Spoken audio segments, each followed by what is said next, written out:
kesempatan untuk maju ke laju ke depan. Iya. Kepada pengunjung dan tamu undangan, selamat menyaksikan.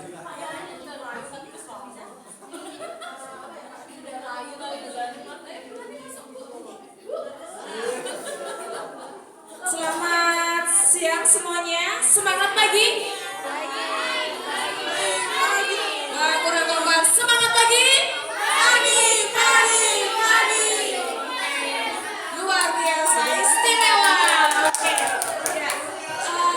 Selamat siang buat Pak Sabto dan Bu Kristina dan serta dosen dan tamu-tamu para tamu undangan yang telah hadir dalam expo pada siang hari ini, serta teman-teman yang terkasih untuk bisa menyaksikan kami di sini. Kita di sini mau mempresentasikan tentang luaran produk-produk kami selama kami menjalani perkuliahan mata kuliah teknologi baru dalam pengajaran pendidikan anak usia dini. Dan inilah, selamat datang untuk Pak Logi. Dan inilah luaran produk topik kami dari topik 1 dan topik 2 serta topik 3 sampai topik 4. Nah, sebelumnya akan saya perkenalkan dulu anggota dari kelompok Konco Dolanan. Ada saya Rini Wulandari, ada Khairunisa Afianti, Aulia Afianti, kemudian saya sendiri Deinta Putri Nastiti, dan ada Fakrati Fuani Cahyaningrum. Baik, yang pertama adalah target SDGs dalam pembelajaran abad 21. Nah, di sini kami membuat poster. Poster yang pertama itu berjudul Menciptakan Pendidikan untuk Generasi Emas pada abad 21. Nah, solusinya yaitu dengan teknologi pembelajaran jarak jauh, peningkatan infrastruktur, pelatihan guru, dan pengadaan program beasiswa, dan juga dengan kerjasama dengan sektor swasta. Nah, selanjutnya pemerintah memiliki program untuk memeratakan pendidikan di Indonesia dengan cara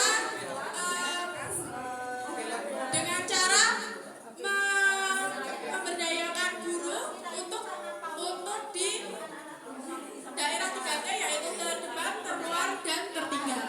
Lalu poster yang kedua yang berjudul Akses yang Setara Terhadap Pendidikan Prasekolah Dasar yang Berkualitas. Nah, di sini sekolah PAUD mulai diperhatikan oleh pemerintah karena menyadari pentingnya PAUD untuk tumbuh kembang anak usia dini dan untuk menyiapkan anak usia dini untuk masuk ke dalam sekolah dasar.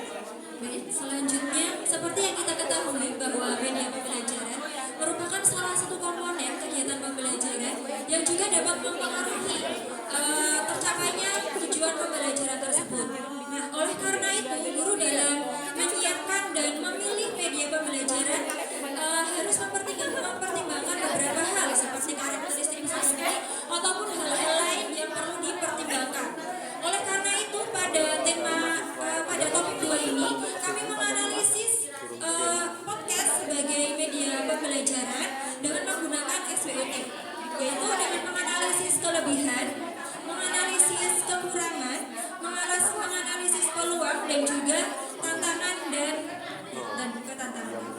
Oke, selanjutnya di dalam topik 3 kami membuat produk tentang inovasi pembelajaran berbasis teknologi. Jadi di sini kami mengembangkan rancangan pembelajaran dengan model pendekatan Azure, di mana dalam model pendekatan Azure ini terdapat komponen-komponen yang perlu diperhatikan.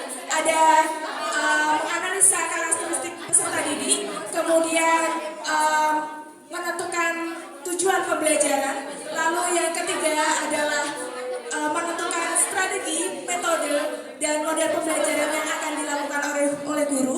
Lalu ada penggunaan media pembelajaran, alat dan bahan yang akan digunakan selama proses pembelajaran. Kemudian komponen yang selanjutnya adalah dengan bagaimana anak atau peserta didik dapat berpartisipasi dalam proses pembelajaran, atau dengan pertanyaan pemantik, karena kami di sini fokusnya dalam pendidikan anak usia dini, mungkin lebih cenderung ke pertanyaan tematik untuk dapat anak bisa berpartisipasi dalam proses pembelajaran. Lalu komponen yang selanjutnya adalah tentang evaluasi, di mana evaluasi ini adalah memonitoring progres atau perkembangan anak usia dini dalam proses pembelajaran di kelas, seperti itu.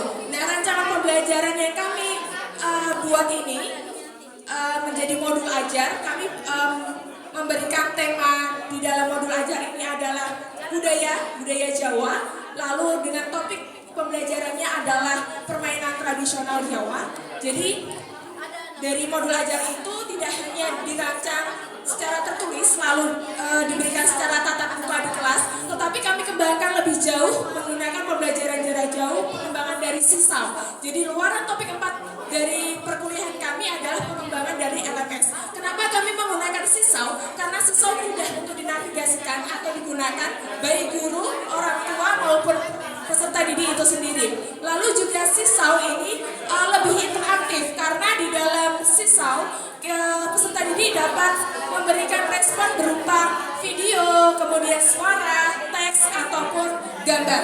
Lalu sisal ini juga mudah digunakan melalui tablet, laptop, PC atau gawai, baik dengan sistem operasi iOS maupun dengan sistem operasi Android. Lalu juga sisal ini tidak hanya dengan aplikasi saja, tetapi juga bisa diakses melalui website, sehingga pembelajaran sisal ini dapat mudah digunakan serta untuk penyimpanannya juga mudah. Oke, baik, di sini saya akan menjelaskan mengenai langkah-langkah penggunaan sisal. Nah, jadi Bapak Ibu